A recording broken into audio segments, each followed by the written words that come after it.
Davis, and we're joined by Jodi Raphael, Jodi Raphael Events. Jodi, nice to see you again. Good morning. Nice to be here. Great. I know that you've been on the show, and you and I have been on the show together, and had the pleasure of working with one another. So I know a little bit about what it is that you do. You want to tell our listeners about your company and how it got started and what you're up to? Sure. We are a full-service event planning company. We work mostly with social clients, bar mitzvahs, weddings, life cycle events, birthday parties. We also do corporate fundraisers and fundraisers for different organizations.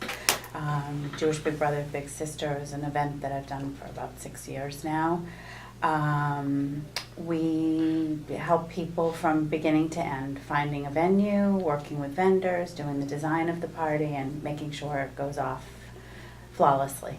So, a question that comes to mind off the top, one of the challenges in your business, and maybe this is why you're in this business, is that notion of creativity. And it would seem to me, if you're working with the same organizations or companies year in, year out, how do you keep it fresh, so to speak? How do you, do organizations want to find the mold and stick with it, or are you finding that people are like, you know what, we've got to switch it up, we've got to do something different, we want to keep people interested, it's got to change? My experience is that people want things to change, even within families who have done several bar mitzvahs, for example.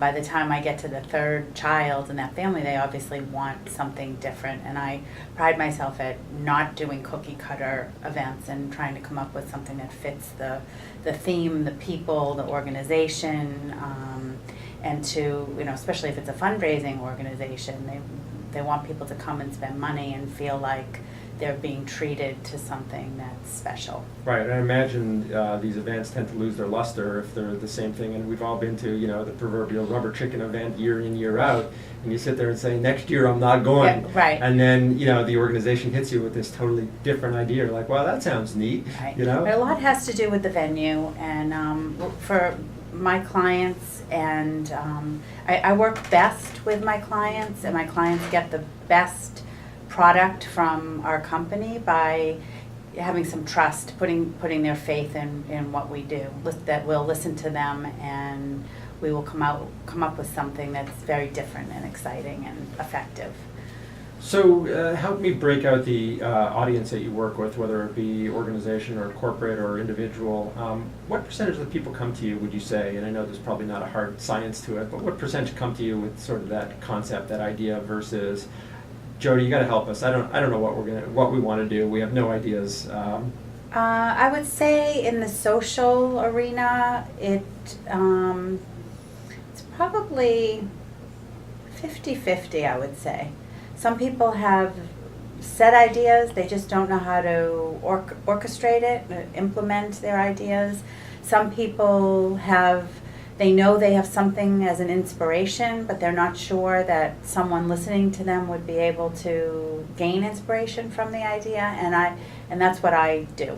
A child who's becoming a bar mitzvah could say that they like the color red. Well, How do you bring that to life? Exactly. And put that's a theme what I do. around it, Right. and have elements. I work with the most incredible vendors in the city, designers, rental companies. I just have access to really great people and great products that we work together all the time. And I imagine you become